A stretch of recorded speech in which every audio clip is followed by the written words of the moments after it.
الذين يستمعون القول فيتبعون أحسنه أولئك الذين هداهم الله وأولئك هم أولو الألباب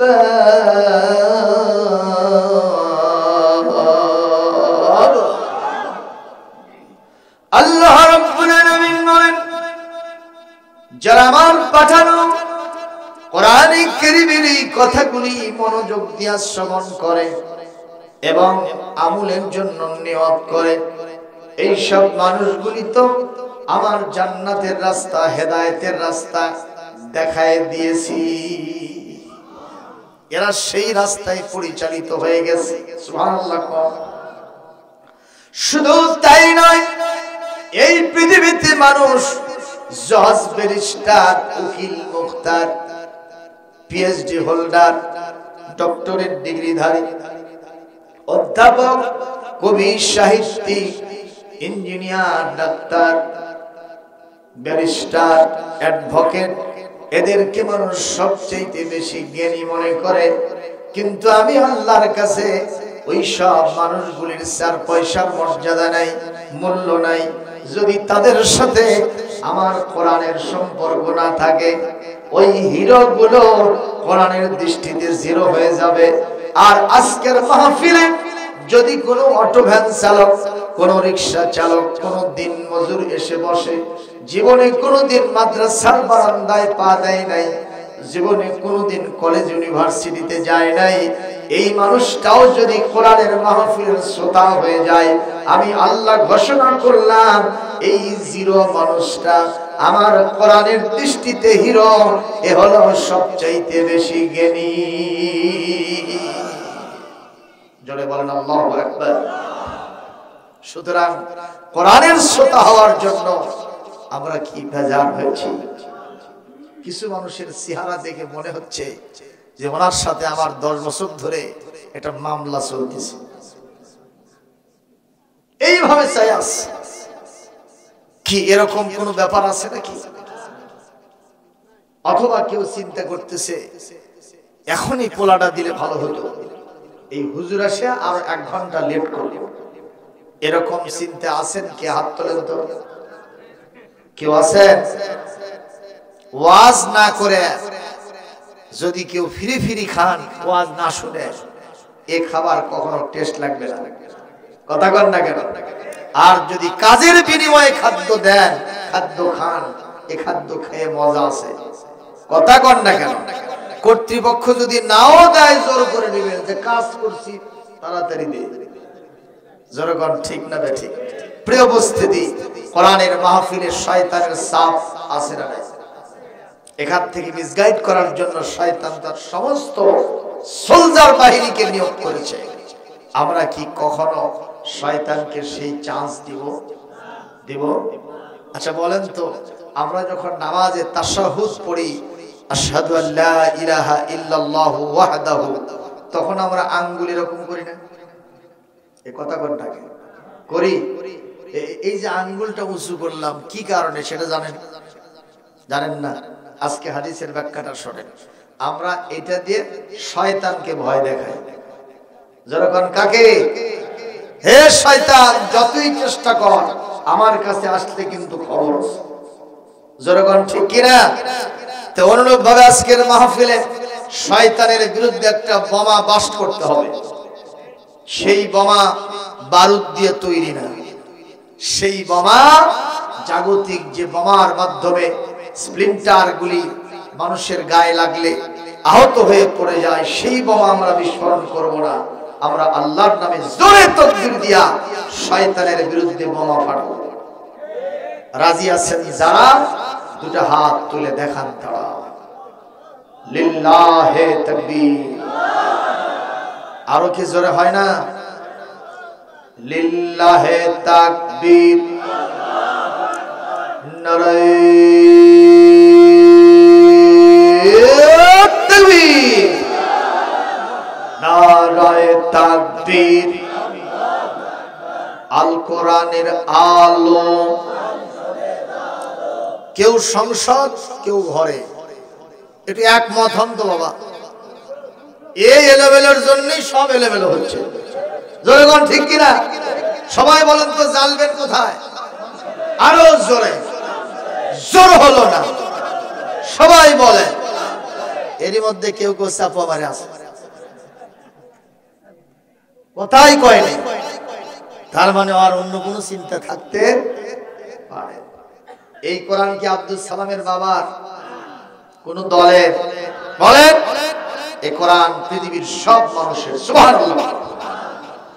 হাযা বায়ানুল লিন্নাস।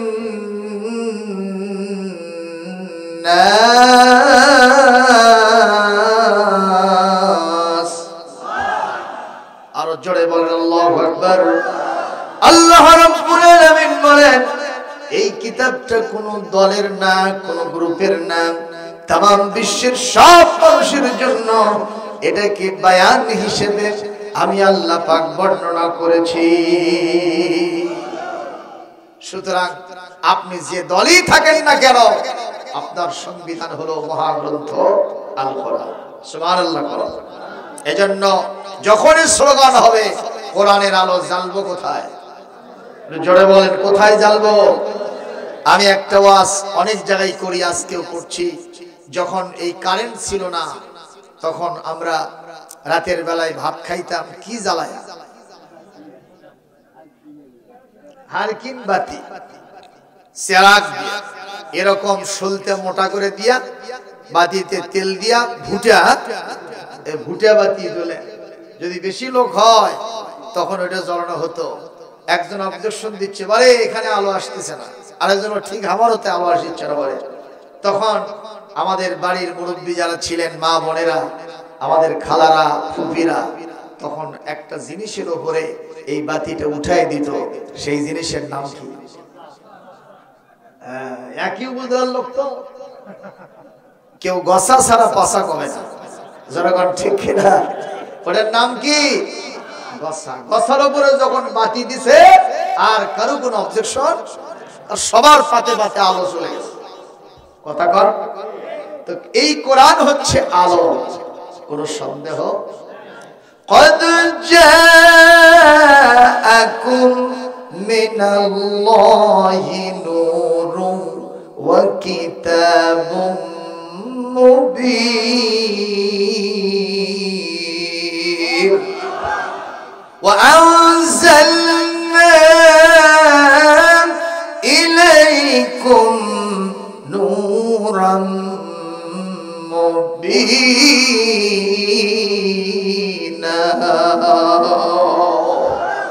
আরো জোরে করে আল্লাহু আকবার। আল্লাহ পাক বলেন, এই কোরআনটা একটা স্পষ্ট আলো আমি আপনার প্রতি, ও পৃথিবীর মানুষ, তোমাদের প্রতি আমি নাজিল করেছি।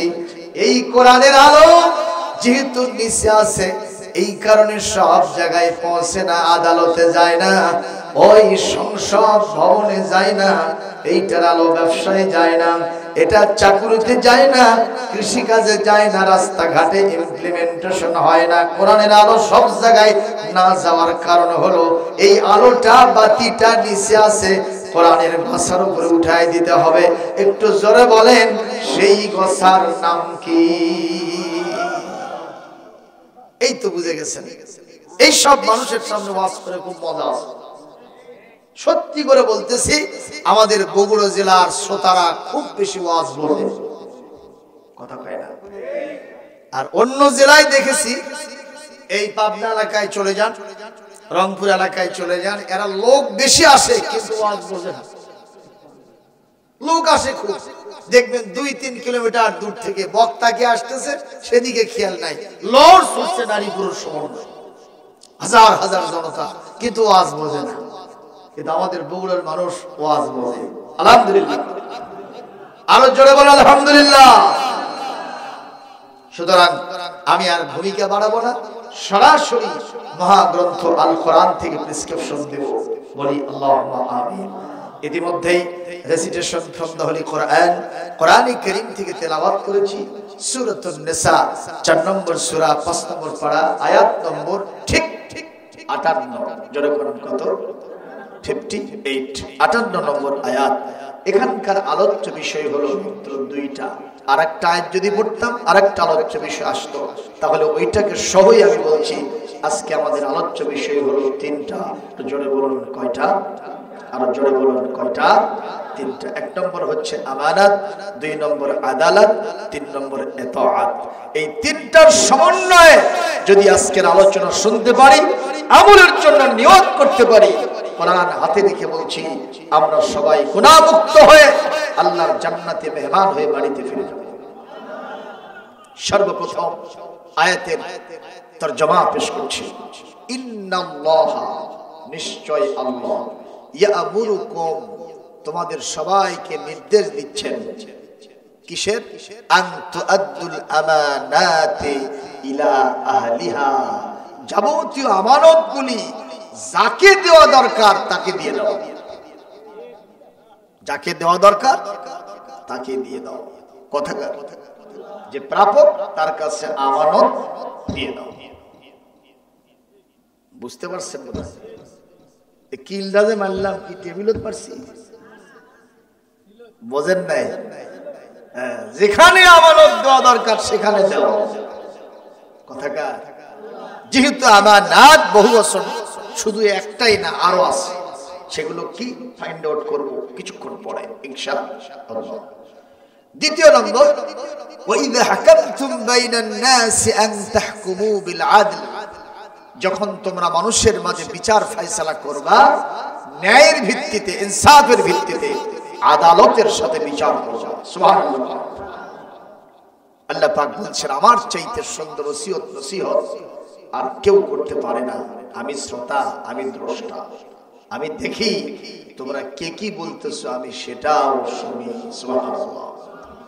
এরপরে আল্লাহ বলেন আতিউল্লাহ ওয়া আতিউর রাসূল ওয়া উলিল আমরি মিনকুম, আল্লাহর আনুগত্য করো, রাসূলের আনুগত্য করো, তোমাদের ভিতরে যারা দায়িত্বশীল তোমরা তাদের আনুগত্য করো।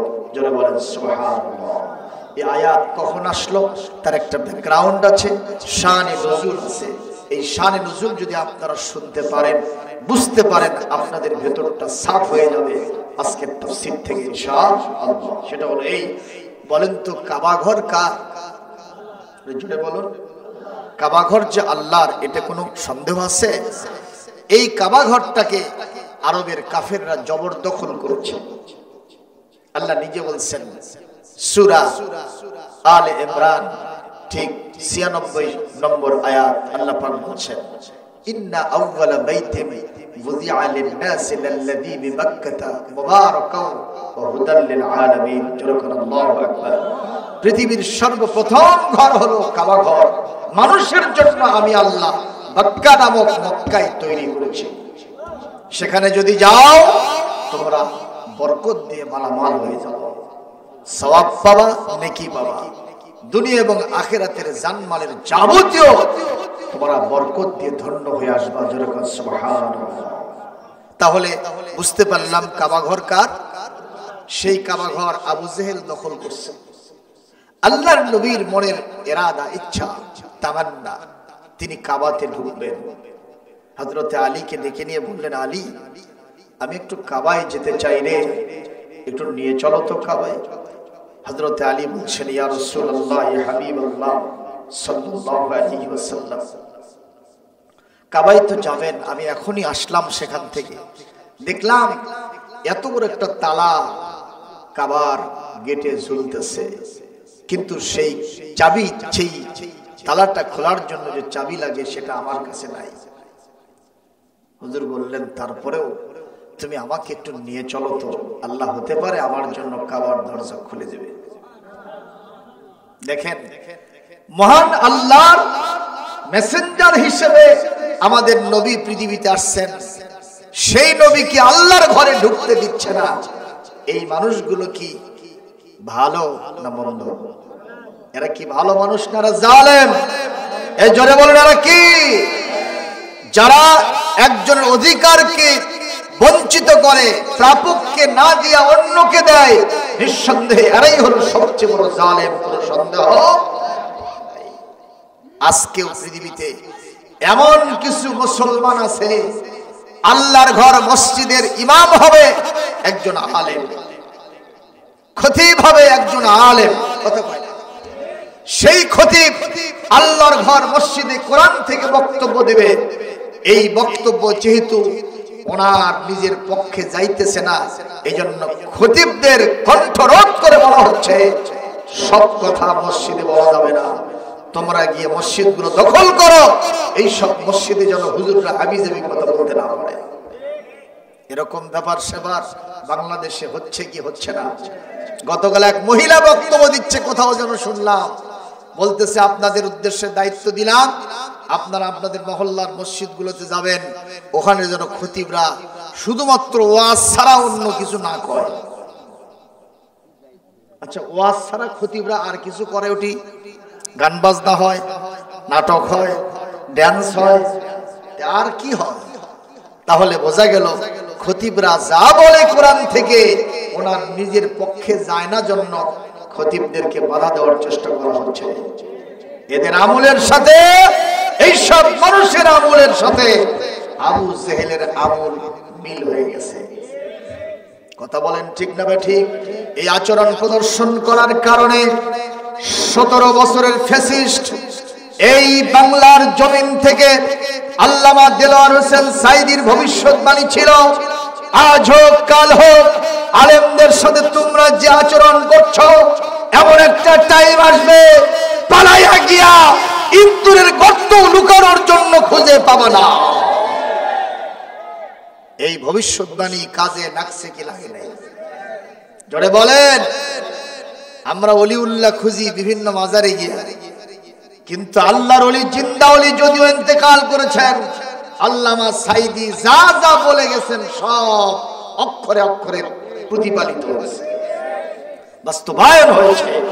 আমরা বলতেই পারি আল্লামা দেলোয়ার হোসেন সাঈদী এই জামানার মুজাদ্দিদ ছিলেন, তিনি একজন বড় আল্লাহর ওলি ছিলেন। সন্দেহ আছে? কার হাত তোলেন? আছে? আওয়ামী লীগ বলেন, আওয়ামী লীগ তো নাই, ওরা তো চলে গেছে। বিএনপি বলেন, জাতীয় পার্টি বলেন, ওই পীর মাশায়েখ বলেন, তবলিগ বলেন, এখন সবাই স্বীকার করতেছে সাঈদী সাহেবের জীবন ছিল পরিচ্ছন্ন জীবন, নিরেট তিনি ইসলামের খেদমত করে গেছেন। উনি যদি চাইতেন বাংলাদেশের 1 নম্বর ধনী হবেন শুধুমাত্র ওয়াজ করে, তাহলে ওনাকে ফার্স্ট ক্লাস ধনী বলা যেত। সেরকম ঠিক কিনা? কিন্তু একটাও তিনি নেন নাই। ঢাকার বুকে শহীদবাগে একটা জীর্ণ শীর্ণ বাসা, পিরোজপুরে যে বাসা আছে ওটা তো নেটের ভিতরে আপনারা দেখতেছেন, ভেঙে চুরে শেষ হয়ে গেছে। আজকে সেই মানুষটাকে ইনজেকশন পুশ করে বিদায় করে দেওয়া হয়েছে, জন্য আমরা বলতেই পারি উনি শাহাদাতের সর্বোচ্চ মর্যাদায় আল্লাহর রহমতে পৌঁছে গেছে। এই জোরে বলেন আল্লাহুম্মা আমিন, আরো জোরে বলেন আল্লাহুম্মা আমিন। এই জন্য আমরা বলতে চাই, ফ্যাসিস্টদের মতো আচরণ যেন নতুন করে আর কেউ করবেন না। যদি করেন, ওনাদের যেরকম পরিণতি হয়েছে তার থেকেও করুণ পরিণতি হতে বাধ্য। সুতরাং মসজিদ হলো ইমামের, মসজিদ হলো আলেমের, আর আপনারা হবেন মুক্তাদি। তারা কোরআন থেকে কথা বলবে, এখানে বাধা দেওয়ার কোনো সুযোগ দিলে কি হবে? وَمَنْ أَظْلَمُ مِمَّنْ مَنَعَ مَسَاجِدَ اللَّهِ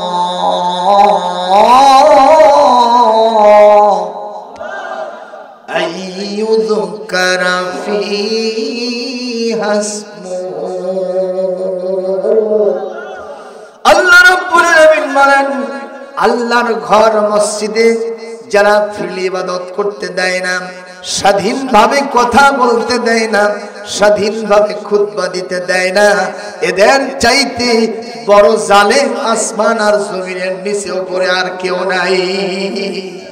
কথাকার। এজন্য সভাপতি হন, সেক্রেটারি হন, ক্যাশিয়ার হন, খবরদার ইমামদের কণ্ঠরোধ করবেন না। ইমাম তার বাগদাদার কথা বলে না, ইমাম যা বলে সব আমার আল্লাহর কথা। জোরে কোন কথা ঠিক কিনা?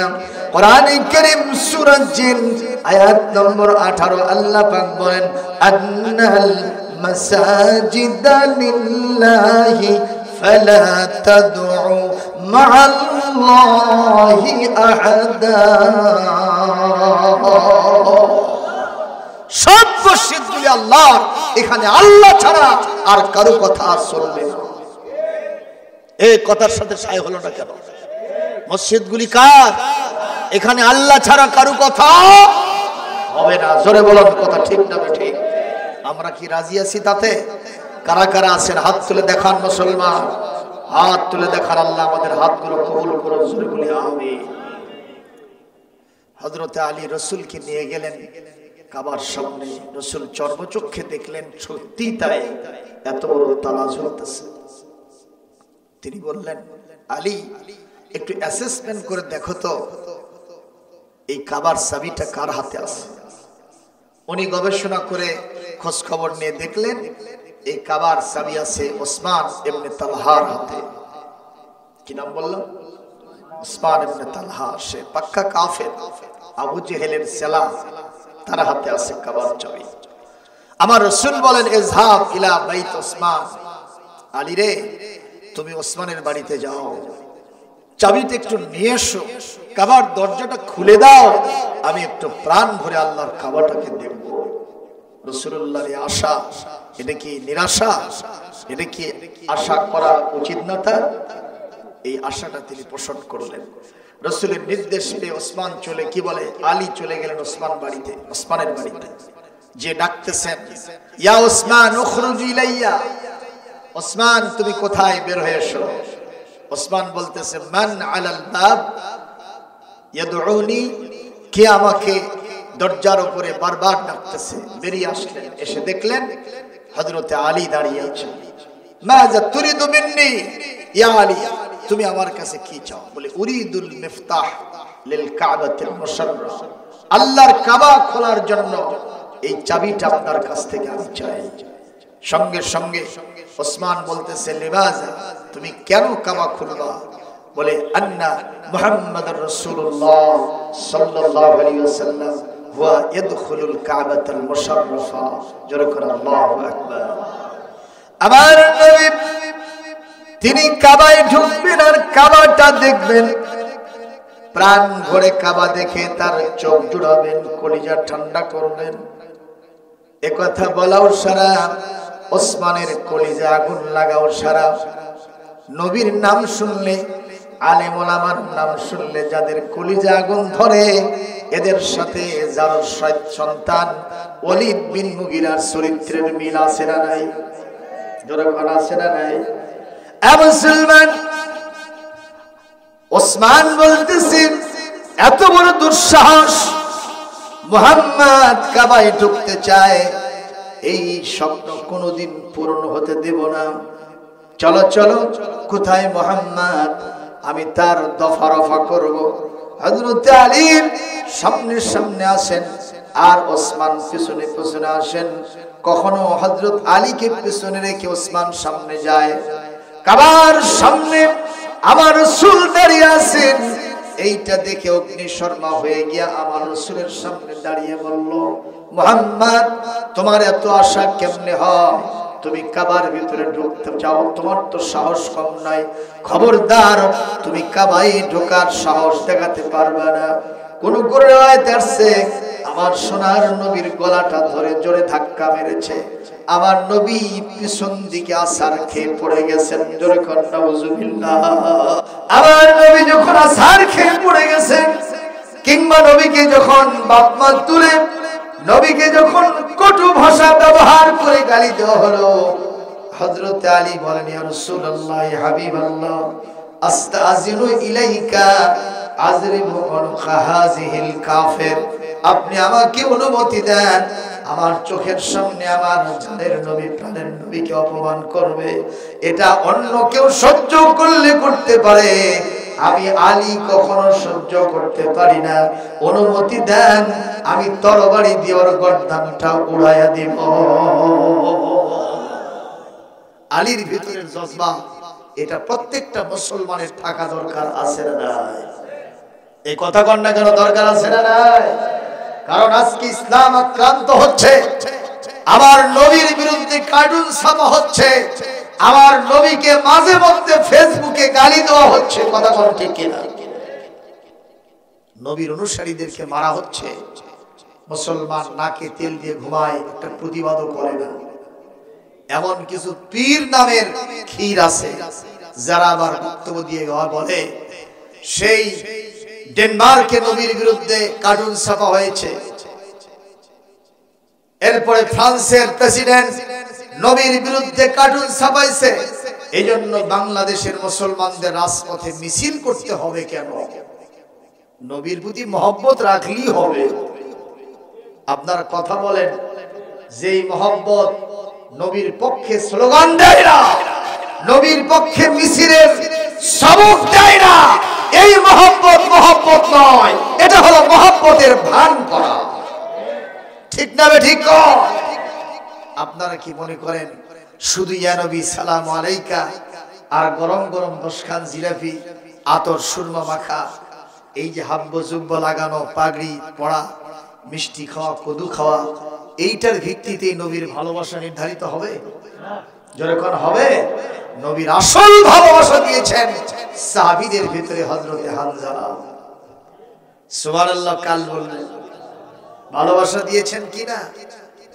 কেমন ভালোবাসা দিলেন? উহুদের যুদ্ধে রণদামামা বেজে উঠেছে, হযরতে হামজা রাদিয়াল্লাহু তাআলা আনহু জিহাদের ময়দানে তিনি একটু দেরিতে বের হয়েছেন। এদিক থেকে সকালবেলা কে বা কারা ফজরের পূর্বে ওই দিক থেকে হাম্মাম খানার পাশে দিয়া ঘোষণা দিচ্ছে, কতিলান নাবিয়্যু ফি ময়দানে উহুদ, উহুদের ময়দানে নবী মুহাম্মদ শাহাদাত বরণ করেছে। এই কথা হযরত হামজার কানের ভিতরে ঢুকলো, মগজটা গরম করলো, কলিজার ভিতরে ঢুকে এমন একটা জজবা পয়দা করলো। বিবিকে ডাকতেছে, বিবি আমি হাম্মাম খানায় রাতের বেলায় তোমার সাথে আমার সহবাস হয়েছে, সেই জন্য ফজরের সমপূর্বে আমি ফরজ গোসল করতেছি। আর এই মুহূর্তে আমার কানের ভিতরে ঢুকলো, উহুদের ময়দানে জানের নবী, প্রাণের নবী বিদায় হয়ে চলে গেছেন। নবী যদি পৃথিবী থেকে কাফের কর্তৃক আক্রান্ত হয়ে বিদায় হয়ে যায়, ফরজ গোসল করব না। নবীকে যারা মারলো তাদের প্রতিশোধ আগে নিব, তারপরে ফরজ গোসল করব। বিবিরে তরবারিটা দাও, মগ দিয়া পানি মাথার উপরে ঢালবেন। এই মুহূর্তে এই নিউজটা যখন তার কানে গেল, আস্তে করে হাত থেকে পানি পড়ে গেল। তিনি ওই তরবারিটা নিয়ে সামনের দিকে রওনা করেছেন। একেবারে হনহন করে বীর দর্পে তিনি যখন চলছিলেন উহুদের ময়দানের দিকে, পিছন থেকে তার স্ত্রী দৌড়াইতেছেন, প্রাণের স্বামী আপনার ফরজ গোসল বাকি আছে, আপনি ময়দানের দিকে ছুটছেন, অন্তত গোসলটা করে যান। উনি বিবির কথায় কান দিলেন না। উহুদের প্রান্তরে ঢুকে কয়েকজন কাফেরকে জমিন থেকে বিদায় করে দিলেন। আল্লাহু আকবার বলেন, আরো জোরে বলেন আল্লাহু আকবার। এক পর্যায়ে কাফের কর্তৃক অসতর্ক মুহূর্তে আক্রান্ত হয়ে গেলেন, নিজে শাহাদাতের নজরানা পেশ করলেন। আরে হযরতে হামজা জমিন থেকে শাহাদাত বরণ করে বিদায় হয়ে গেছেন। এই নিউজটা এখন পর্যন্ত আমার সোনার নবীর কাছে নাই। সকালবেলা নবীজি সাল্লাল্লাহু আলাইহি ওয়াসাল্লাম উহুদের প্রান্তরে যারা শাহাদাত বরণ করলেন, সাহাবীদের লাশগুলিকে তিনি অ্যাসেম্বল করছেন, জানাজা পড়লেন। এর মধ্যে তার স্ত্রী হযরতে হামজার স্ত্রী দৌড়ে গিয়ে আমার সোনার নবীর কাছে বলেন, ইয়া রাসূলুল্লাহ, ইয়া হাবিবাল্লাহ সাল্লাল্লাহু আলাইহি ওয়াসাল্লাম, আপনার একটা সুন্নাত আছে, যারা জিহাদের ময়দানে শাহাদাত বরণ করে তাদের গোসল দিতে হয় না, এই রক্ত মাখা অবস্থায় জামা কাপড় নিয়ে তার কবরে দাফন দিতে হয়। ইয়া রাসূলুল্লাহ, ইয়া হাবিবাল্লাহ, আমি দেখতে পাচ্ছি কারু আপনার গোসল দেওয়া হচ্ছে না, কিন্তু আমার স্বামী হানজালা উহুদের প্রান্তর শহীদ হয়েছেন আমি শুনতে পেয়েছি। আপনার কাছে আমার আরজ হলো, কাউকে যদি গোসল দেওয়ানো নাও হয়, আমার স্বামী হানজালাকে গোসল দেওয়াতে হবে, কারণ তার উপরে ফরজ গোসল ছিল। গোসলটা তিনি করার সময় পান নাই, আপনার মহব্বতে তাড়াতাড়ি এসে জান দিয়েছে। একটু জোরে কর আল্লাহু আকবার, আরো জোরে বলেন আল্লাহু আকবার। ও মুসলমান, বলেন তো আমাদের জানটা কে দিয়েছেন? মাল কে দিয়েছেন? এই দুইটা আমাদের থেকে যিনি নেবেন তিনি কে? ইন্নাল্লাহা আশতারা মিনাল মুমিনিনা আনফুসাহুম ওয়া আমওয়ালাহুম বিআন্না লাহুমুল জান্নাহ ইউকাতিলুনা ফি সাবিলিল্লাহি ফায়াকতুলুনা ওয়া ইউকতালুন। আরো জোরে বলেন আল্লাহু আকবার। কোরআনুল কারীম সূরা আত-তাওবা ঠিক 111 নম্বর আয়াত আল্লাহ পাক বলেন, নিশ্চয় মহান আল্লাহ সুবহানাহু ওয়া তাআলা তিনি ইমানদারদের কাছ থেকে জান্নাতের বিনিময়ে জান এবং মাল ক্রয় করে নিয়েছেন। কি করবেন জান মাল দিয়া? আল্লাহ পাক বলেন তারা আমার রাস্তায় আমার দ্বীন প্রতিষ্ঠার জন্য লড়াই সংগ্রাম করবে। এই লড়াই আর সংগ্রামের ময়দানে গিয়া কেউ কেউ অন্যদেরকে জাহান্নামে পাঠায় দেবে, আবার অন্যদের আক্রমণের কারণে নিজেও শহীদ হয়ে আমার জান্নাতে চলে যাবে। সুবহানাল্লাহ। কোন ও মুসলমান, এই আয়াত এখনো কোরআনে আছে না নাই? আমরা তো নামাজে পড়ি, তেলাওয়াতে শুনি, ঠিক না ঠিক? আকিমুস সালাতের আমল, ইয়া আইয়ুহাল্লাযীনা আমানু কুতিবা আলাইকুমুস সিয়ামের আমল মোটামুটি জারি আছে, ঠিক কি না? কিন্তু এই আয়াতের আমল করা লাগবে না? পৃথিবীর সব মুফাসসিররা একমত হয়েও কেউ বলতে পারবে না যে আয়াতের হুকুম মানসুখ হয়ে গেছে। এটা এখনো চালু আছে। তাহলে এই হুকুমটা বাস্তবায়ন হবে কেমনে? আল্লাহর জমিনে আল্লাহর দ্বীন প্রতিষ্ঠার সংগ্রামে অংশ নিলেই আপনি আয়াতের উপরে সঠিক 100% আমল করতে পারবেন, ঠিক না ঠিক? তাহলে আমরা কি রাজি আছি আল্লাহর জমিনে আল্লাহর দ্বীন প্রতিষ্ঠার জন্য সংগ্রাম করতে? একটু হাত দেখান, আল্লাহ দেখেনি, একটু জোরে হাত তোলেন। এক হাত নয়, দুই হাত দেখান।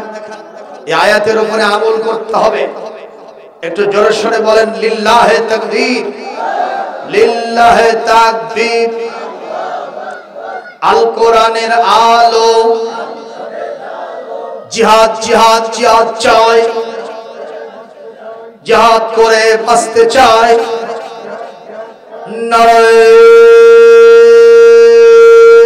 তাকবীর, বলেন আলহামদুলিল্লাহ। কষ্ট পাইলেন নাকি? হয়তো কেউ কেউ বলতেছে হুজুররা এখন মঞ্চে উঠেই খালি জিহাদ জিহাদ, অন্য কিছু নাই। অন্য সবই আছে, এটাও তো আছে। এই ওয়াজটা কমে গেছে, যার কারণে জিহাদের অনুভূতি মানুষের ভেতর থেকে উঠে গেছে, ঠিক না ঠিক? বিশেষ করে 17টা বছর আমরা জিহাদের ওয়াজ করতে গেলেই কয় এই জামাতের বক্তা। আচ্ছা, এ পর্যন্ত কি আমি জামাত ইসলামের নাম নিছি? কথা কোন না? জিহাদের কথা বললে ওই দলের দিকে আপনার দৃষ্টি যায় কেন? তাহলেই তো বুঝতে হবে ওই দল ওই কাম করে। আলহামদুলিল্লাহ বলবেন না? কেউ না করুক আমি করব কাজ, কেউ না করুক আমি করব কাজ, কেউ না করুক আমি করব কাজ। আল কোরআনের আহ্বানে দিন কায়েমের প্রয়োজনে, আল কোরআনের আহ্বানে দিন কায়েমের প্রয়োজনে নতুন করে আবার আমি শপথ নিলাম আজ, কেউ না করুক আমি করব কাজ। বলেন, কেউ না করুক আমি করব কাজ, কেউ না করুক আমি করব কাজ। আমি হতাশ হব না, বসে পড়ব না, আমি হতাশ হব না, ভেঙে পড়ব না। দিন কায়েমে ব্যস্ত রব বরং সকাল সাঁঝ, দিন কায়েমে ব্যস্ত রব বরং সকাল সাঁঝ। কেউ না করুক আমি করব কাজ। বলেন, কেউ না করুক আমি করব কাজ, কেউ না করুক আমি করব কাজ। একটু জোরে মারে, একটা মারহাবা দেন বাড়ে, আরো জোরে দেন। মমতাজ পাগলি গান গাইলে 500,000-এর পর করা নোট আর পায়ের নিচে পড়ে। গত 17 বছর জাতীয় সংসদকে নাটকের মঞ্চ বানাইছিল, কনসার্টের মঞ্চ বানাইছিল। কপাল এমনি পড়েনি, যেই সংসদে আল্লামা সাইদি, আল্লামা নিজামী, আল্লামা মুফতি আমিরি সহ আল্লাহর ওলিরা কোরআন থেকে বক্তব্য দিয়েছে, সেই সংসদে 17 বছর প্রেমের গান হয়েছে। ধরে বল ঠিক কিনা? এজন্য আল্লাহর গজব নাজিল হয়েছে। আমরা দেখলাম জাতীয়তাবাদী দল গত পরশুদিন তাদের কমিটি কি বলে, সংসদ সদস্য যারা পদপ্রার্থী হবে তাদের নাম ঘোষণা করছে। পত্রিকা আপনারা দেখেছেন, কোন শিল্পী আর অভিনেতাকে তারা নমিনেশন, কারণ ভয় ঢুকে গেছে। কথা কয় না বলে, শিক্ষা তো নিতে হবে, ঠিক কিনা কর? আমরা তাদেরকে সাধুবাদ জানাই। ওই সব নর্তকীর জায়গা নাটকের মঞ্চ হতে পারে, ওই কনসার্টের মঞ্চ হতে পারে, জাতীয় সংসদ ভবনে তাদের জায়গা হতে পারে না, পারে না, পারে না। জোরে বলুন ঠিক না ঠিক? এগুলো সব বস্তা পচা মতবাদ হিসেবে চলে গেছে। যেভাবে দৌড় মারছে আদালতে, কারণ চতুর্দিক থেকে ডিম মারতেছে। মমতাজ পাগলি এখন কোথায় আছে? শ্বশুর বাড়ি। আমার ভাইরা কষ্ট পাচ্ছেন আমার কথায়। হযরতে হানজালার স্ত্রী বলছেন, হুজুর আমার স্বামীকে গোসল দেওয়াতে হবে। মনে আছে? আমার রাসূল বললেন, দেখো তো হানজালার লাশ কোথায়? হানজালা যে শাহাদাত বরণ করছে সে খবর তো আমার কাছে নাই।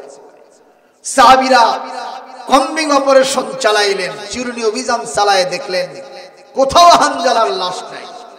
সবাই ব্যর্থ হয়ে এসে বলছেন, হুজুর হানজালাকে তো কোথাও পাইলাম না। আমার রাসূল বললেন, আমি ইস্তেখারা করি। আমার রাসূল আমার আপনার মতো না, আল্লাহর রাসূলের অন্তরের চক্ষু খোলা ছিল। সুবহানাল্লাহ বলবেন না? কিসের চক্ষু?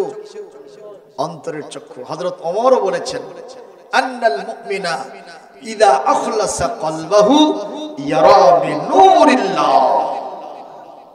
ঈমানদার যদি তার অন্তরটাকে তাকওয়া দিয়ে ভরাতে পারে, ইখলাস দিয়ে ভরাতে পারে, হালাল খাইতে পারে, আল্লাহকে ভয় করতে পারে, সমস্ত ইবাদত ঠিকমতো করতে পারে, অবশ্যই ঈমানদারের শুধু দুই চোখ হয় না, এটা অন্তরের চোখ হয়, সেটা দিয়ে গোপন জিনিস দেখতে থাকে। সুবহানাল্লাহ বলবেন না? আর আমার দেশের পীর নামের ক্ষীরেরা বাংলাদেশ থেকে মক্কার ঘরের কুত্তা খেলায়,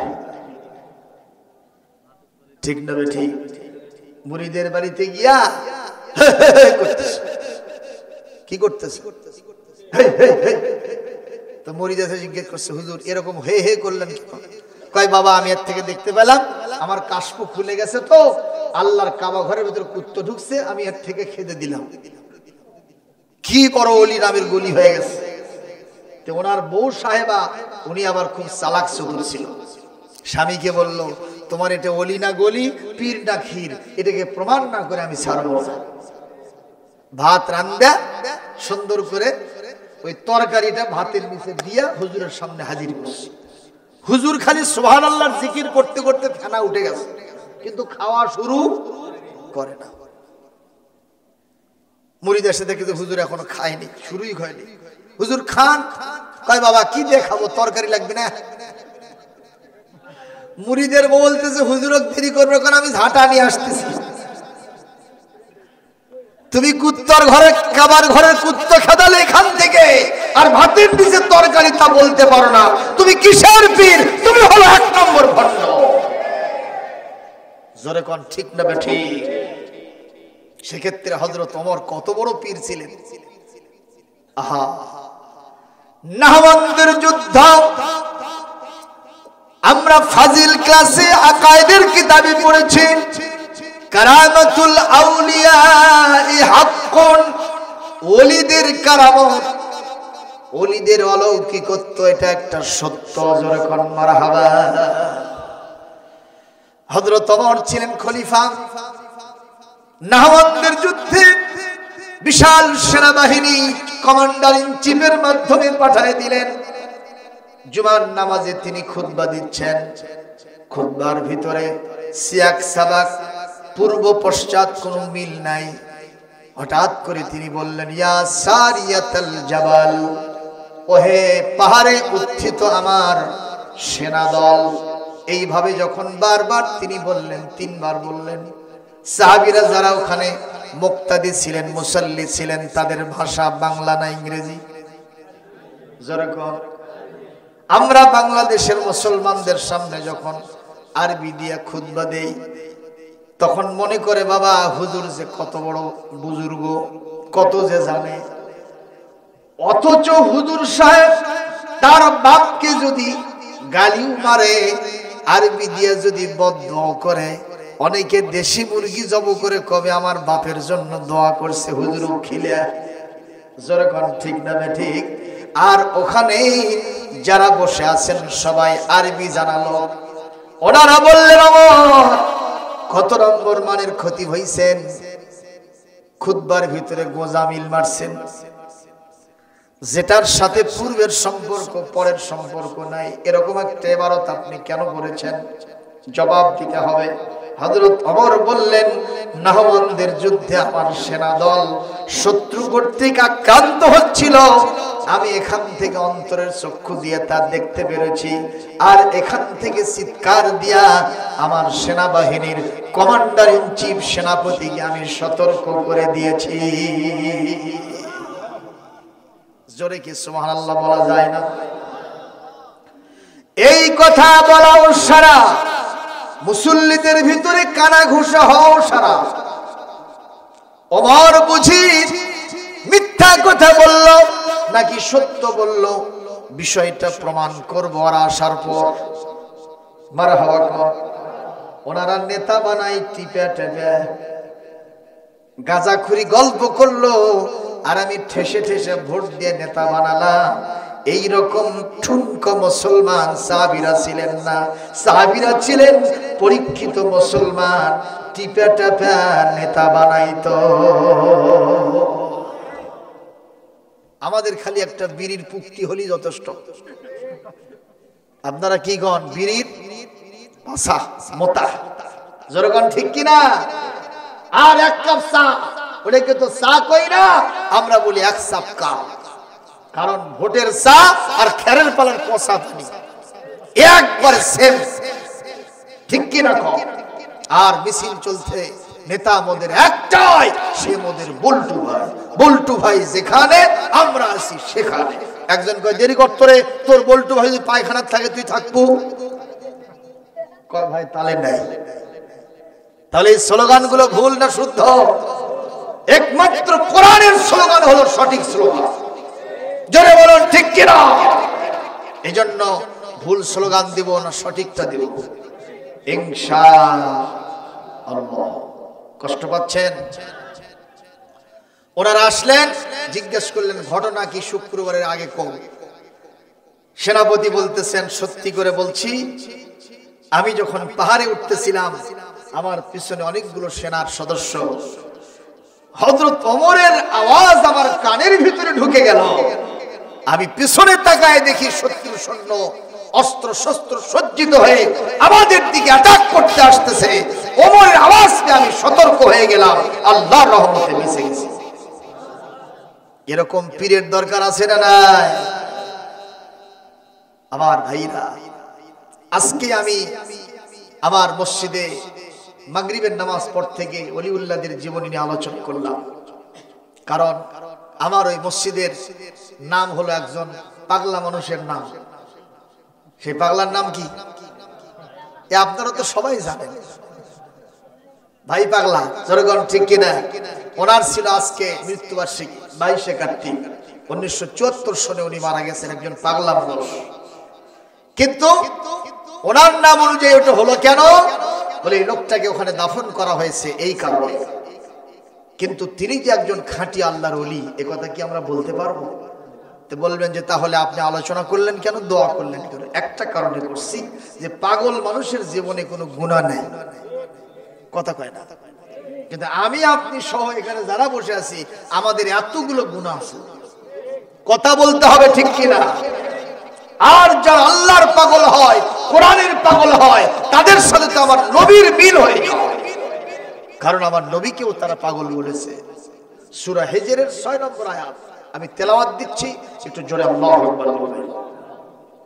ইয়া আইয়ুহাল্লাযীন নুজ্জিলা আলাইহি যিকরু ইন্নাকা লামাজনুন।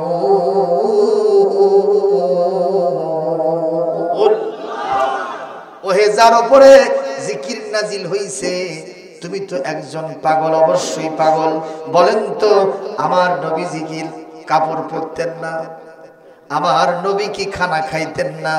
নবীজি কি ভালো মন্দ বুঝতেন না? কেন তাকে পাগল বলা হলো? একটাই কারণে, ওই সমাজে গড্ডালিকে প্রবাহ যা আচরণ ছিল, যত খারাপগুলো, সমস্ত খারাপের সাথে নবীর সম্পর্ক ছিল না। নবী মহান আল্লাহ পাকের দেওয়া ওহির সংবিধান কায়েমের জন্য আন্দোলন করেছে, এই জন্য তারা বলে ইনি একটা পাগল। এই জামানায় কি ওহির বিধান দিয়ে কখনো রাষ্ট্র চালানো যায়? আজকেও এই রকম বক্তব্য আসে না? আসে না? আপনি টকশো যখন খুলবেন, যখন মোবাইলের ভিতরে ইউটিউবে চলে যাবেন, ল্যাংটা নারীরা টকশো পরিচালনা করতেছে। একজনের মাথায় কাপড় নাই, বুকে কোনো মতো কাপড় আছে না নাই বোঝাও যায় না। এদের একটাই প্রশ্ন, ইসলামী দলগুলো ক্ষমতায় গিয়া শরিয়া আইন জারি করবে কিনা? এ মুসলমানের বাচ্চা মহিলা, এই প্রশ্ন তোর মুখ থেকে কেন আসে?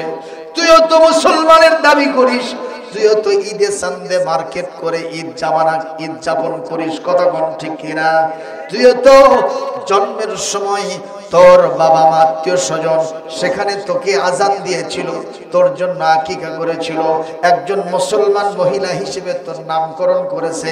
তোর মুখ থেকে এই প্রশ্ন কেন আসে আমরা জানতে চাই। বোঝা যায় শয়তান তোদের উপরে আসর করেছে। জোরে কোন ঠিক না ঠিক? যতই তোমরা প্রশ্ন করো কেন, আমাদের সিদ্ধান্ত, জান দিব, প্রাণ দিব, রক্ত দিব, মাল দিব, তারপরেও বাংলার জমিনে কোরআনের শরিয়া বিধান কায়েম করে আমরা ছাড়ব।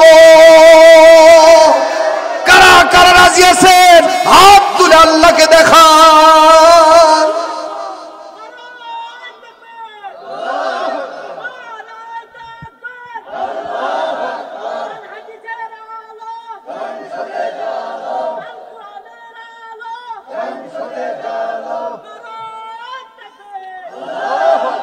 কারণ হলো শরিয়া আইন পালন করা ছাড়া কেউ আল্লাহর জান্নাতে যেতে পারবে? বলবেন কোথায় আছে? সূরা মায়দা, এখানে আল্লাহ পাক 45 থেকে 47 নম্বর আয়াতের ভিতরে কি বলেছেন একটু শুনেন, কষ্ট হচ্ছে মুসলমান। وَمَنْ لَمْ يَحْكُمْ بِمَا أَنزَلَ اللَّهُ فَأُولَئِكَ هُمُ الْكَافِرُونَ فَأُولَئِكَ هُمُ ফাউলাইকা হুমুল ফাসিকুন।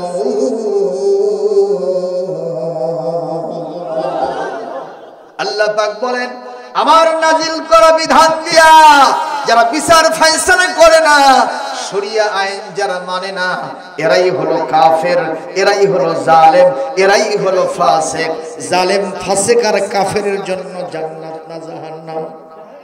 আরো জোরে জোরে হলো না? আমরা যাব কোথায়? কারা কারা রাজি ইনশাআল্লাহ বলেন? জান্নাতে যাওয়ার জন্য যারা প্রস্তুত আছি, শরিয়া আইন না মানার কোনো বিকল্প নাই। জোরে কোন ঠিক কিনা? শরিয়া আইন দিয়েই দেশ চলতে হবে, এটাই মুসলমানদের শপথ। কে কোথাও কি প্রশ্ন করলো এগুলো আমরা জানতে চাই না। আর আমরা অনেক নেতারাও টকশোতে আলোচনা করতে গিয়া একটু সাইড সুইট দিয়ে যাওয়ার চেষ্টা করছি, যে আমরাও চেষ্টা করব, দেখা যাক কি করা যায়। আমরা একটু সেখানে, আমার কথা কোনো হিকমতের দরকার নাই। ওই প্রশ্ন করছে, সরাসরি জবাব। আপনি যেহেতু মুসলমান, আমিও মুসলমান, আল্লাহর দেওয়া কোরআনের বিধান দিয়ে সংসদ চলবে, দেশ চলবে, এই প্রশ্ন আপনি কেন করলেন সে জবাব দেন। আমাদের কান ঝালাপালা হয়ে গেছে এগুলো শুনতে। কথা বলেন মুসলমান, ঠিক না ঠিক? যাই হোক, আমার রাসূল সাল্লাল্লাহু আলাইহি ওয়াসাল্লাম তিনি বললেন, আল্লাহ আমার হানজালার লাশটা কই গেল, একটু মেহেরবানি করে ব্যবস্থা করে দেন। গ্রেট মেসেঞ্জার জিবরাইল আলাইহিস সালাম শাঁ করে নেমে আসলেন, এসে বললেন, হানজালার লাশ নিয়ে টেনশন আপনাকে করা লাগবে না। কেন? বলে, যেই হানজালা আপনার ভালোবাসায় নিজে ফরজ গোসল করে নাই, জান দিয়ে দিয়েছে, সে আল্লাহ হানজালাকে ভালোবাসা ওয়াজিব করে দিয়েছে।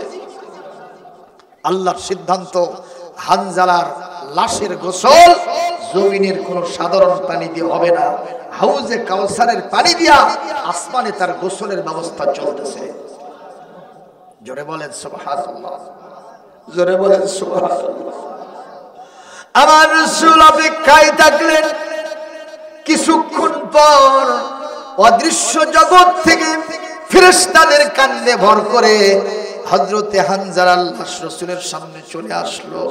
রাসূল দেখলেন আর নাক দিয়ে ঘ্রাণ নিলেন, পানিগুলো সব বেয়ে বেয়ে পড়ে যাচ্ছে, আর সুঘ্রাণ জান্নাতি মেশক আম্বরের গন্ধ সুগন্ধ তার নাক দিয়ে প্রবেশ করতেছে।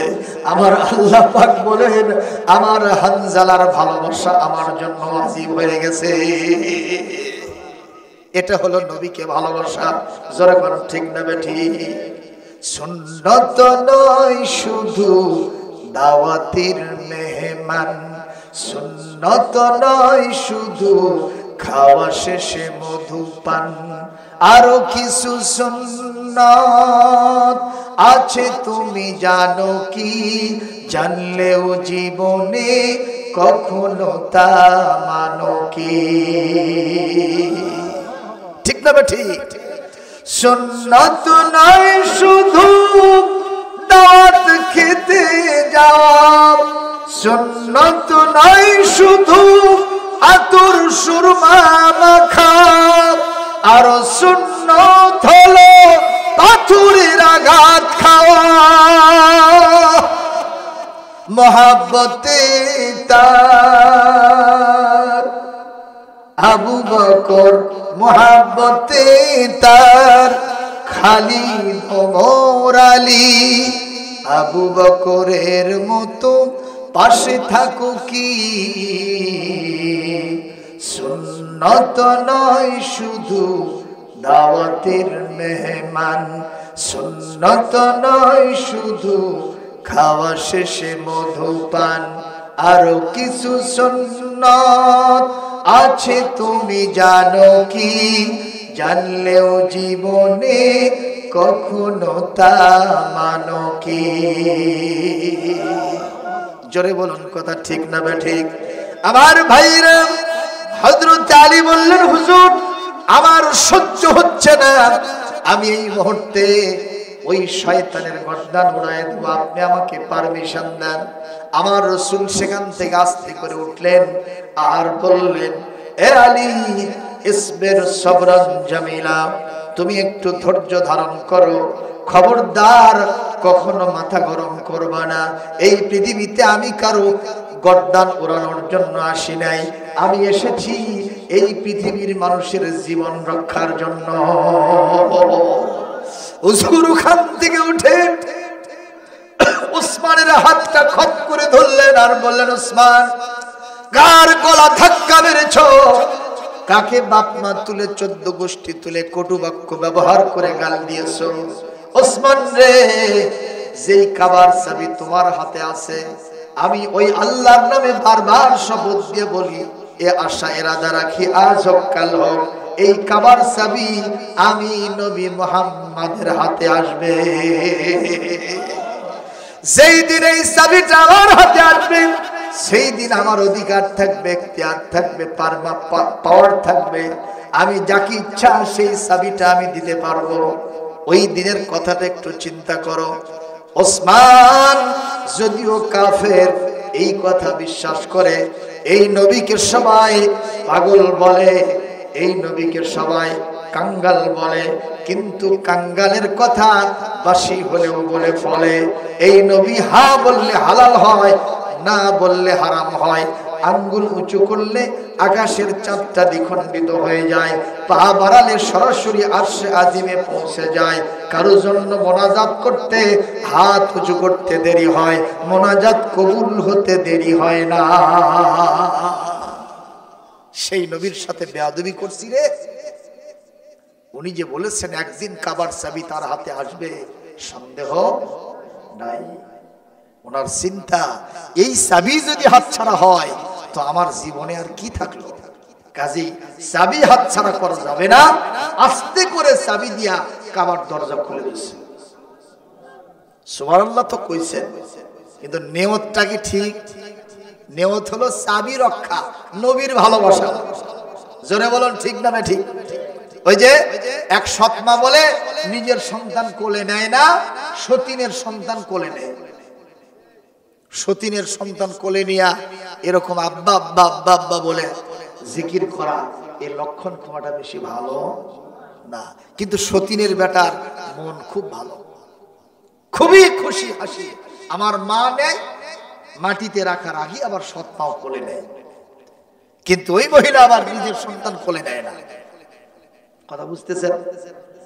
মাতবরের এসে বলছে, আচ্ছা তুমি সতীনের সন্তান কোলে নেবা, সেটা ভালো কথা, নাও, কিন্তু নিজের সন্তানকে তো অন্তত 2-1 কোলে নেবা, তা নেও না কেন?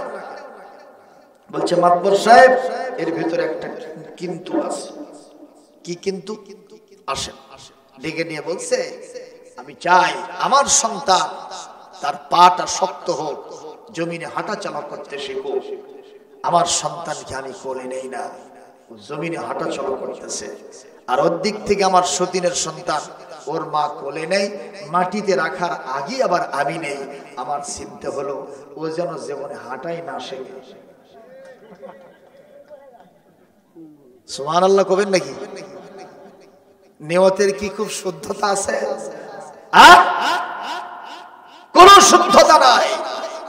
এই নিয়তে যে কাজটা করতেছে এটা কোনো গুরুত্ব বহন করবে না। ইন্নামাল আমালু বিন্নিয়াত। এই ওসমান কাবার দরজা নবীর মহব্বতে খোলে নাই, খুলেছে চাবির মহব্বতে। কথা বলেন ঠিক না ঠিক? আল্লাহর নবী ভেতরে প্রবেশ করলেন এক বুক ভরা আশা নিয়ে। হযরত আলী, বেলাল রাদিয়াল্লাহু তাআলা আনহুমা, তারা দুইজন সাথে ছিলেন। রাসূলুল্লাহ চতুর্দিকে ঘুরতেছেন আর কাঁদতেছেন। সাহাবীরা জিজ্ঞেস করেন, হুজুর কাঁদেন কেন?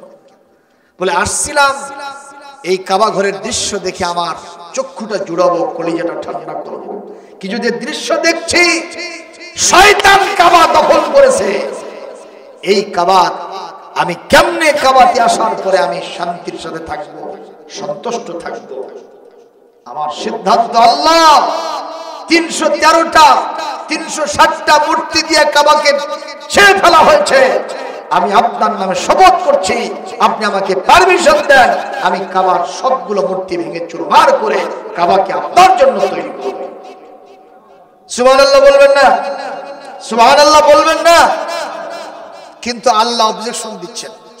আল্লাহ বলতেছেন নবী হে মাথা গরম করা যাবে না, সুবহানাল্লাহ করো, মাথা গরম করা যাবে না হে নবী। আপনি যদি এখানে একটা মূর্তির হাত ভেঙে দেন, এখন কাবার কন্ট্রোলিং পাওয়ার আবু জেহেল সরকারের হাতে, আপনি ভাঙবেন মূর্তির হাত, ওরা আপনার গলা কেটে জমিন থেকে আপনাকে বিদায় করে দেবে। সুতরাং এই কায়দায় হবে না। নবীজি বললেন কি কায়দায়? বলে কায়দা হলো আপনাকে মদিনায় হিজরত করতে হবে, আমার কাছে একটা ক্ষমতা পাওয়ার জন্য দোয়া করতে হবে। সুবহানাল্লাহ। কি পাওয়ার জন্য ভাই? ক্ষমতা পাওয়ার জন্য আমার কাছে দোয়া করতে হবে। আর আমরা অনেকে এমন আছি ক্ষমতার কথা শুনলে বাম দিকে থুতো ফেলায়, এরকম কিছু টোপলাওয়ালা লোক আছে না নাই? এনারা কিন্তু সবাই দল করে, কিন্তু ওনারা যে জন্য টোপলাগিরি করতেছেন, টোপলা নিয়ে হাঁটতেছেন, এই জায়গায় রাজনৈতিক কথা বলা হোক এটা সহ্য করে না। আছে না নাই? কর ওনাদের কোরআনের জ্ঞান নাই, হাদিসের জ্ঞান নাই, বিশ্বনবীর জীবনের সহি বুঝ না থাকার কারণে আজ পর্যন্ত ওই সমস্ত মুবাল্লিগ ভাইদের ভিতরে ইসলামের সঠিক বুঝ আর ধারণা পয়দা হয় না। কথা কয় না? যদি হতো, মন খারাপ করবেন না ভাইরা, আমার মসজিদেও জামাত আসে, তারা আবার আমাকে দাওয়াতও দেয়, দস্তুর মতো খাওয়া দাওয়া হয়, ওদের খাওয়াগুলো যা টেস্ট হয় আপনি বুঝতে পারেন না, এত টেস্ট খাওয়া। আমি বসি খাওয়া দাওয়া করি, কিন্তু তাদের নিয়ে একটু বসে বলি, আল্লাহ বলছেন বাল্লিগ মা উনজিলা ইলাইকা মির রাব্বিক, হে নবী তাবলীগ করতে হবে কোরআনের। যেরকম কিসে? আর আপনারা ছয় উসুলের তাবলীগ করতেছেন, যদিও কোরআনের কথা থেকেই আসছে ছয় উসুল, কিন্তু ছয় উসুল ওইভাবে ওই কিতাব দিয়ে না পড়ে আপনি যদি সরাসরি কোরআন থেকে দর্শ দেন, আপনার মুবাল্লিগিন ভাইদের ভিতরে কলিজা সাফ হয়ে আল্লাহর জমিনে আল্লাহর দ্বীন প্রতিষ্ঠার জন্য তারা তৈরি হয়ে যাবে। এই কথা বলেন না কেন? ঠিক না ঠিক? বাংলাদেশের সমস্ত পীর সাহেবের এই খানকাগুলি আর তাবলীগ জামাতের মারকাজগুলি, জামাত ইসলামীর অফিসগুলি, অন্যান্য ইসলামী দল, কওমি মাদ্রাসা, আলিয়া মাদ্রাসা, সবাই যদি ইসলামী রাজনীতির কথা বলে, কোরআনে কারিমের সংবিধানের কথা বলে, আমার মনে হয় আগামী নির্বাচনে ভোটের জন্য কোনো ক্যাম্পেইন দরকার হবে না, অবশ্যই ভোটের বন্যা বয়ে যাবে। বাংলাদেশে আগামী 6 মাসের ভিতরে কোরআনের বিধান প্রতিষ্ঠা হবে, সন্দেহ নাই নাই নাই। কথা কি সঠিক? কথা কি সঠিক? কিন্তু আমরা তো সেটা করতেছি না। আমরা কেন করি না? আমার পীর সাহেব বাবাজি যা বলছে আমি সেটাই মানতেছি, আমার মুরব্বী বাবাজি যা বলছে আমি সেটাই মানতেছি, অথচ আল্লাহ কি বলতেছেন একটু শোনেন। সূরা আরাফের 3 নম্বর আয়াত তেলাওয়াত হওয়ার সাথে সাথে জোরে আল্লাহু আকবার দিবেন। পারবেন না? ইত্তাবিউ মা উনজিলা ইলাইকুম মির রাব্বিকুম ওয়ালা তাত্তাবিউ মিন দুনিহি আউলিয়া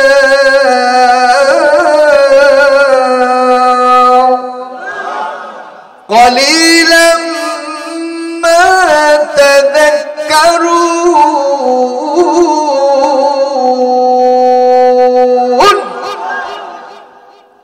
আল্লাহ পাক বলেন অনুসরণ করো তোমাদের ভিতরে তোমাদের প্রতি যা নাজিল হয়েছে সেইটার অনুসরণ করো।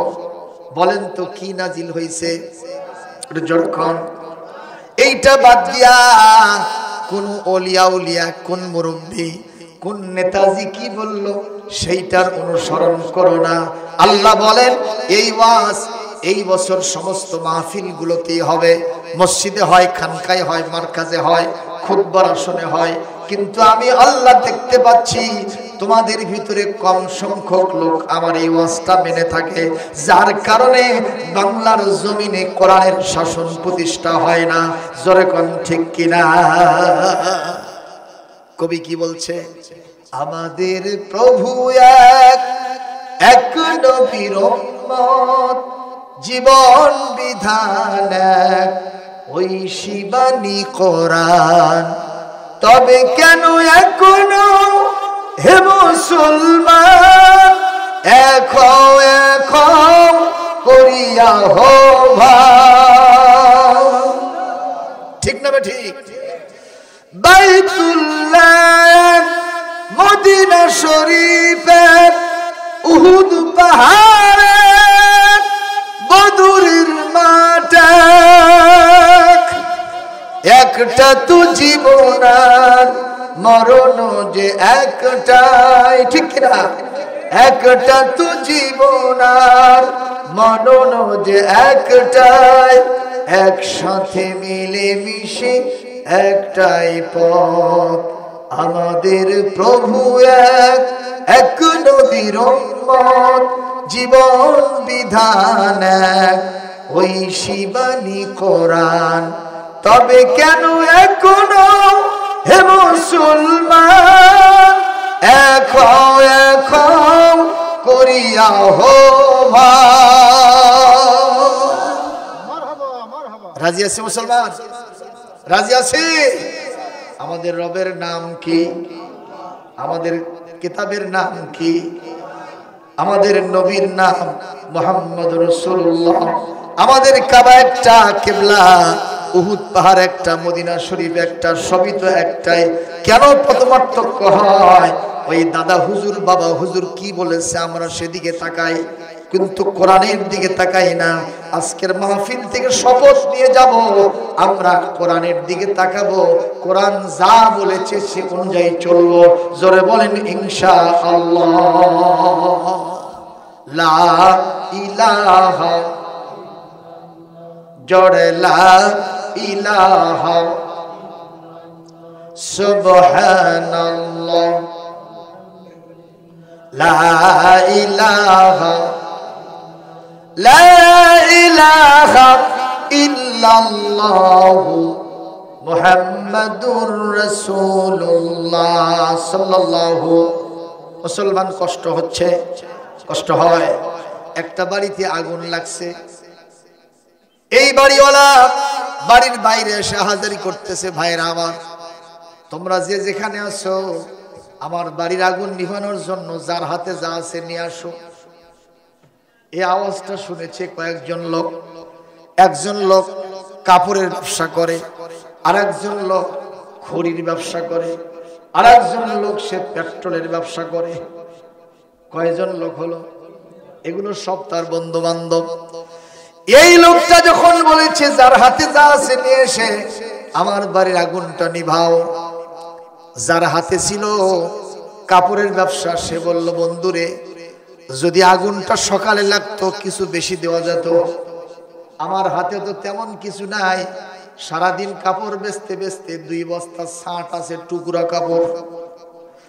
আগুন নিভানোর শহীদ হতে আগুনের ভিতরে 2 বস্তা কাপড়ের টুকরা ঢেলে দিয়েছে। আমি আপনাদের বক্তা, আমার মতে আগুন নিভা পানি হয়ে গেছে। আগুন নিভছে ভাইজান, আগুন আরো বেড়ে গেছে। এইবার দ্বিতীয় বন্ধু চিন্তা করলো আর বলতে থাকলো, এ বন্ধু সকালবেলা যদি আগুন লাগতো তোমাকে কিছু বেশি সহযোগিতা দিতে পারতাম। এখন বিকাল গড়িয়ে সন্ধ্যা আসতেছে, আমি খড়ির ব্যবসায়ী, খড়ি বেচতে বেচতে সবগুলো খড়ি শেষ, মাত্র 1 ভ্যান জাগে। তোমার বাড়ির আগুন নিভানোর জন্য তুমি বলছো যা হাতে আছে তাই নিয়ে এসো। আমার হাতে 1 ভ্যান খড়ি ছাড়া কিছু নাই, একটা একটা করে খড়ি আগুনের মধ্যে আগুন নিভানোর জন্য দিচ্ছে। আপনারা বলেন আগুন নিভছে না বাড়ছে? ওদের কি বাড়ানোর চিন্তা না নিভানোর চিন্তা? কিন্তু বাড়ে কেন বুঝতে পারেননি? বুঝতে পারছে। এইবার আসতেছে প্রধান অতিথি। মার্কা কিরে? আরো জোরে, জোর হলো না। সবাই বলেন। এইবার পেট্রোল বাহিনী কাটতে কাটতে আসতেছে আর বলতেছে, আব্দুল্লাহ তোর বাড়িতে আগুন লাগছে, জীবনে যতদিন আমার বাড়িতে আগুন লাগছে বিপদ মুসিবত হয়েছে, একটা মুহূর্ত বিলম্ব না করে তাড়াতাড়ি এসে আমাকে সহযোগিতা দিয়েছো। আজকে যখন তোমার বাড়িতে আগুন লাগছে এইটা নিভানো আমার নৈতিক দায়িত্ব আমার উপর ওয়াজিব হয়ে গেছে। কিন্তু কি নিয়ে যাব? তুমি বলেছো যা হাতে আছে তাই নিয়ে আসো। ঈদের সিজন, মোটর সাইকেলে পেট্রোল বেচতে বেচতে আমার পেট্রোল সব শেষ। মাত্র এক জারকিন আছে, এক মশক আছে, এইটুকু ছাড়া বেশি কিছু দেওয়া গেল না। বন্ধুর বাড়ির আগুন নিভানোর জন্য সহি নিয়তে পেট্রোল গুলো আগুনের মধ্যে ঢেলে দিয়েছে। আমি আপনাদের প্রধান বক্তা, আমার মতে আগুন নিভে গেছে। আরো জোরে কোন, নিভছে না বাড়ছে? এত বেড়ে গেল, সবগুলো পুড়ে সারখার হয়ে গেল, তাও আগুন নেবে না। দাউ দাউ করে লেলিহান শিখা চলতেছে। ওই বন্ধু আহাজারি বেড়ে যায় আর লাঠি নিয়ে এসে তাদেরকে মারতে নেয়। এরা বলে তোমরা কে, তুমি কেন মারতে চাও আমাদেরকে? সত্যি করে বলছি, আমাদের কলিজার ভেতরে তোমার প্রতি কোনো হিংসা নাই, বিদ্বেষ নাই, শত্রুতা নাই।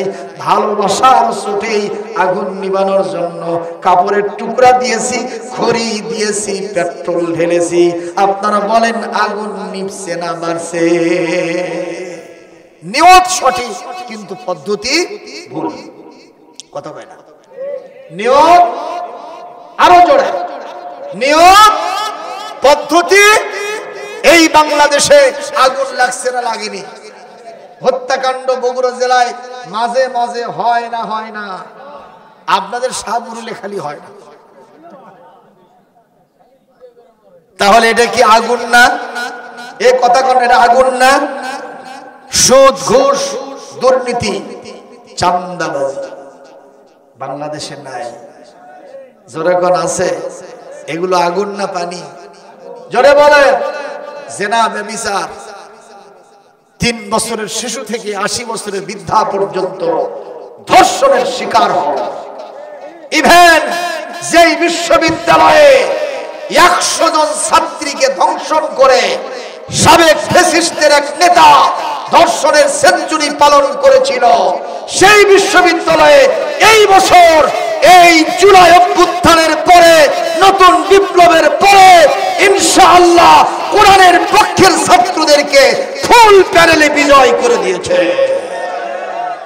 আলহামদুলিল্লাহ। জোরে বাংলাদেশে জেনা, ব্যভিচার, এটা আগুন না পানি? জোরে কোন। এই বাংলাদেশে আরো যে সমস্ত খারাপ কাজগুলি আছে, বিশেষ করে মদ, বিভিন্ন নামে বেনামে আমাদের দেশে ছড়িয়ে ছিটিয়ে আছে। কথা বলেন না কেন? এই মদটা পান করে তারা মাথা গরম করে, চোখ মোটা করে, দেখলেও ভয় লাগে। হুজুর টুজুর মানে না। জোরে কোন, ঠিক নামে ঠিক? গাছের সাথে মাথা দিয়ে খালি ঠেলতেছে। বললাম ঘটনা কি চাচা, এরকম করতেছেন কেন ভাইজান? এগুলো সব সমান, সব সমান। আর চেহারা দেখলে মনে হয় গোটা শাহপুরের মালিক উনি একলাই। জোরে কোন আছে না নাই? গভীর রাত্রে বাড়িতে গিয়ে ডাকতেছে, মা মা মা, দরজা খুলে দে। ওর মাও মরছে 14 বছর আগে। ওই ডাকে কাকরে? ওর বউ দরজা খুলে দে, কয় ভালো মানুষ টের পাও না, আমি তোমার বউ না, কয় খালা চুপ থাক। তাহলে কি খাচ্ছে ভাই? মদ খাইছে, ডাল খাইছে, পিতা মাতাকে হত্যা করতেছে, মদের টাকা চাইছে, নেশার টাকা দেয় নাই, ডিগার চালায় দিয়ে হত্যা করে শেষ করে দিয়েছে। তাহলে এগুলো কি আগুন না পানি? এই আগুন নিভানোর জন্য 5 বছর পর পর কিছু বন্ধু আসে। কেউ নিয়ে আসে কাপড়ের টুকরা, কেউ নিয়ে আসে খড়ি, 1 বোঝা খড়ি, কেউ নিয়ে আসে পেট্রোল। হাজার চেষ্টা করেন, যদি আপনার নিয়তের সেহাত থেকেও থাকে, আপনি মরে যাবেন, বাংলাদেশের কোনো আগুন নিভবে না। আমার মনে হয় আগুন নিভানোর জন্য কোরআন নামক পানির প্রয়োজন আছে। যেরকম ঠিক না ঠিক? এই কোরআনে কারিমের নিজাম আর শাসন প্রতিষ্ঠা হবে ইনশাআল্লাহ। যতগুলি অপরাধের কথা বললাম, এই সবগুলি আগুন পানি হয়ে যাবে। বাংলাদেশের মানুষ আল্লাহর জান্নাতের সুশীতল ছায়ার মধ্যে থাকবে। বললাম আলহামদুলিল্লাহ। আবার কেউ যেন কয়েন না হুজুর জান্নাতের টিকিট বেঁচে তুই আছে। এই কথাগুলি তো আমরা বলবো, মানুষকে জান্নাতের রাস্তায় নেওয়ার জন্য তো আমাদের ডিউটি। আমরা জান্নাতের রাস্তার ড্রাইভার, এটা অন্য কারো কাছে নাই। সত্যি করে বলছি, হুজুরদের কাছে আছে। সুতরাং তারাই তো জান্নাতের টিকিট দেবে। তারাই তো জান্নাতের রাস্তা দেখাবে। জোরে বলুন ঠিক না ঠিক? এটা অন্যরা কখনো গায়ে নেবেন না। হুজুরদের কথা হুজুররা বলে যাবে, আপনি যদি মানেন ভালো, না মানলে আপনার ব্যাপার, আপনার কাছে আমার কিছু না। ওয়া আলাইনা ইল্লাল বালাগ, পৌঁছে দেওয়া ছাড়া আমার আর কোনো দায়িত্ব নাই ইনশাআল্লাহ। প্রিয় উপস্থিতি, আল্লাহ পাক আমার নবীকে বললেন, কাবার ভিতর থেকে মূর্তিগুলো সরাতে চাচ্ছেন, এভাবে হবে না। আপনাকে মদিনায় যেতে হবে, যাওয়ার আগে আমার কাছে একটা দোয়া করতে হবে। সেই দোয়াটা হলো ক্ষমতা পাওয়ার দোয়া। মারহাবা বলবেন না? সেই দোয়াটা একটু শিখে নেন। বলবো? এই দোয়াটা আছে সূরা বানী ইসরাঈলের ৮০ নম্বর আয়াতে, ঠিক ৮০ নম্বর আয়াতে এই দোয়াটা আছে। আমি এখন পড়ছি, আপনারা জোরে আল্লাহু আকবার দিবেন। বিসমিল্লাহির রহমানির রহিম। أقل ربي أدخلني مدخل صدق وأخرجني مخرج صدق واجعل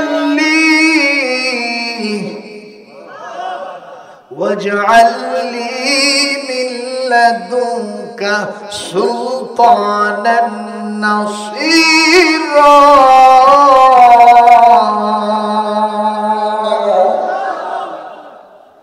আল্লাহ পাকের কাছে নবীজি দোয়া করলেন, হে আমার রব, আপনি সত্যের সাথে আমাকে মদিনায় ঢুকায় নেন, আর সত্যের সাথে মক্কা থেকে বের করে নেন, আর আপনার পক্ষ থেকে আমার জন্য একটা সুলতানে নাসির, একটা সাহায্যকারী রাষ্ট্র শক্তি আমাকে দান করে।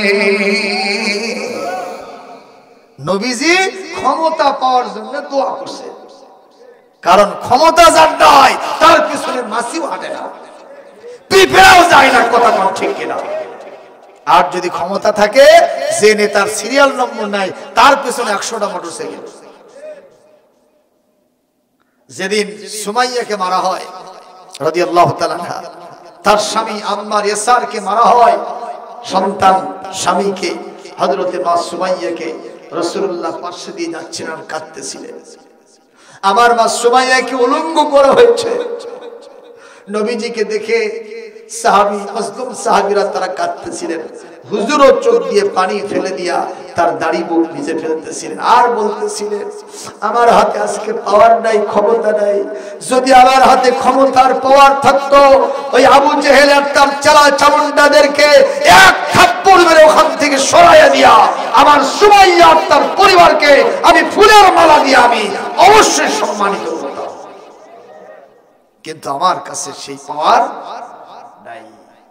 হুজুর বললেন, ইসবির সাবরান আলা ইয়াসির ফাইন্না মাওইদাকুমুল জান্নাহ। ওই ইয়াসির পরিবার, আমি তোমাদের জন্য একটা ওসিয়ত করছি, তোমরা একটু ধৈর্য ধরো, ধৈর্য ধরো, কিছুক্ষণ পরেই তোমাদের জন্য প্রতিশ্রুত জান্নাত অপেক্ষা করছে। রাসূলুল্লাহ ক্ষমতার জন্য কোশেশ ব্যক্ত করেছেন। মদিনায় চলে গেলেন, ৮ বছর পার হলো। কয় বছর? রাসূল গিয়েছিলেন আবু বকরকে সাথে নিয়ে, ৮ বছরে সংখ্যা হয়ে গেছে ১০,০০০। বাড়ছে না কমছে? কোরআনের সাথীরা কি কমে না বাড়ে?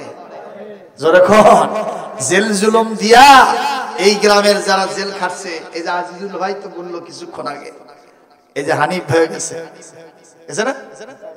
সব গেছে, এই গ্রামের অনেকে গেছে। আমার আব্দুর রহমান ভাই কত ভালো মানুষ, বড় বড় আলেম ওলামা, ডুমনপুকুর কামিল মাদ্রাসার প্রিন্সিপাল, এত ভালো মানুষ।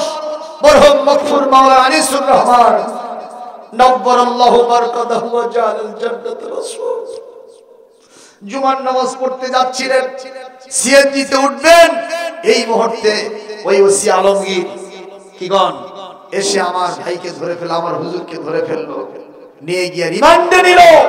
এই শাহজাহানপুর থানাতে অকথ্য নির্যাতন করা হয়েছে, তাকে জমিন থেকে বিদায় করা হয়েছে।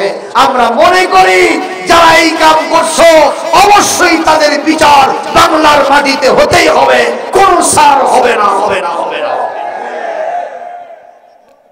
জোরে বলুন, কথা ঠিক না ঠিক? প্রিয় উপস্থিতি, আমরা ওই ইরাদা করতে পারি, বাংলার জমিনে আল্লাহ পাক যেন সেই কোরআনের শাসন, ইসলামের রাষ্ট্র আমাদেরকে দান করেন। জোরে বলি আল্লাহুম্মা আমিন। বলেন তো এত নির্যাতনের পরেও কি কোরআনের সৈনিকরা কমে গেছে? আগে যেখানে রোকন সংখ্যা ছিল 100, এখানে হয়ে গেছে 500।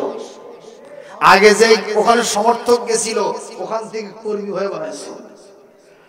আগে যারা কর্মী হয়ে গিয়েছিল, ওই নির্যাতনের পরে তারা রোকন হয়ে গেছে।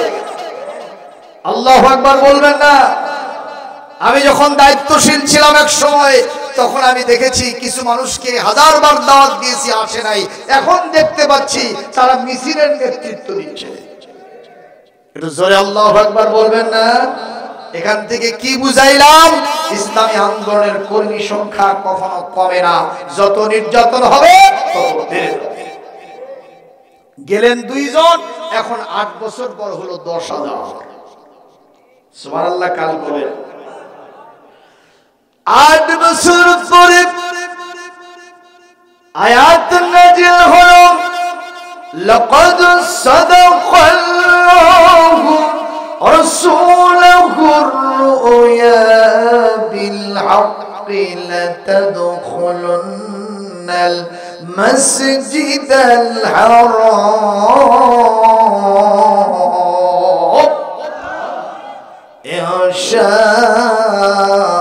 ইনশাআল্লাহু আমিনীন